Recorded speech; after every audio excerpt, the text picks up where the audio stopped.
懂真理。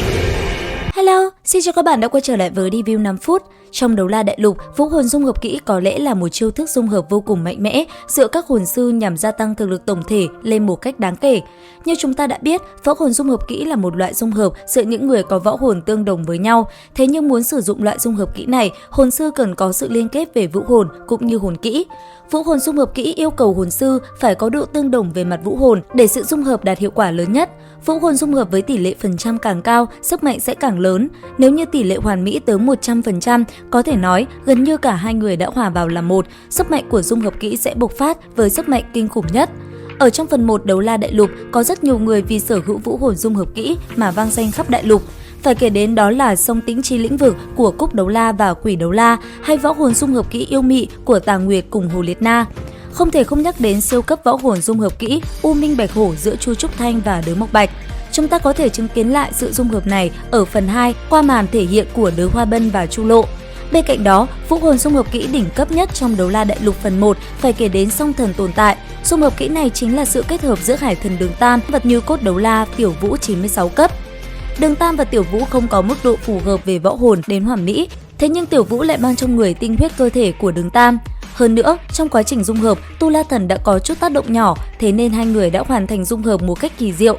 Chính vì thế khi dung hợp, Tiểu Vũ đóng vai trò vật dẫn là vỏ kiếm của Tu La Ma Kiếm, còn Đường Tam là người tiếp nhận và chính là người điều khiển nó kích phát tiềm lực trong cơ thể.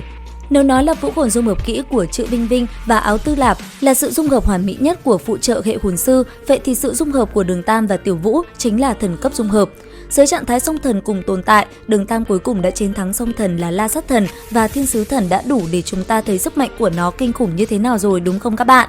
Tuy nhiên, sang đến phần 2, vũ hồn dung hợp kỹ đã được nâng cấp một cách đáng kể. Điển hình là sự kết hợp giữa Hoắc Vũ Hạo và Vương Đông tạo ra rất nhiều chiêu dung hợp.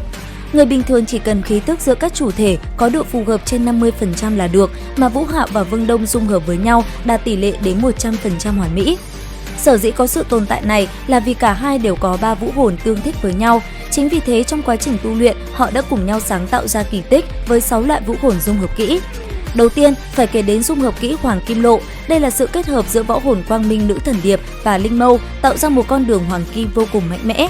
Tiếp đến chính là Thiên Đế Chủy với sự kết hợp giữa võ hồn Hạo Thiên Chủy cùng Băng Bích Đế Hoàng Hạt, hợp cách phát động nhất kích tất sát, uy lực lớn hơn lực lượng mà Hoắc Vũ Hạo cùng Vương Đông kết hợp. Thứ ba phải kể đến là Tâm Linh Phong Bạo, là sự kết hợp giữa võ hồn Hạo Thiên Chủy và Linh Mâu bởi hai người Hoắc Vũ Hạo cùng Đường Vũ Đồng. Vũ hồn dung hợp kỹ này chủ yếu phát động xung kích tâm linh, thông qua đó gây ảnh hưởng đến thần trí của đối thủ. Vũ hồn dung hợp kỹ thứ tư mà mình muốn nhắc tới chính là sự kết hợp giữa võ hồn Quang Minh Nữ Thần Điệp cùng Băng Bích Đế Hoàng Hạt, được Hoắc Vũ Hạo và Đường Vũ Đồng đặt tên là Quang Lê Thường. Hợp kích sẽ boost toàn bộ thuộc tính lên chỉ số cao nhất và hồn kỹ kèm theo hiệu ứng hàn băng, thực lực mạnh có thể phá được vòng vây của 4 người nguyên tội thần.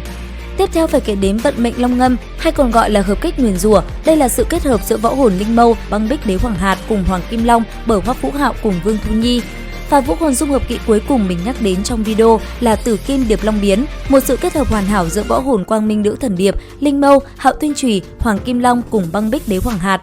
Hợp kích giúp chủ thể tăng lên một cấp, Hoắc Vũ Hạo trong trạng thái hồn đế nháy mắt tăng lên đấu la nhưng chỉ duy trì được trong thời gian ngắn. Sau khi thành thần, vũ hồn dung hợp kỹ này sẽ sinh ra thần hoàn thứ 8, lực lượng vượt qua cấp 1 thần chỉ. Như vậy, trên đây là một số thông tin về vũ hồn dung hợp kỹ vô cùng cường đại của Hoắc Vũ Hạo và Vương Đông mà mình tổng hợp được. Các bạn có thấy thông tin này hữu ích hay không? Cùng comment ý kiến dưới phần bình luận nhé. Bây giờ thì xin chào và hẹn gặp lại!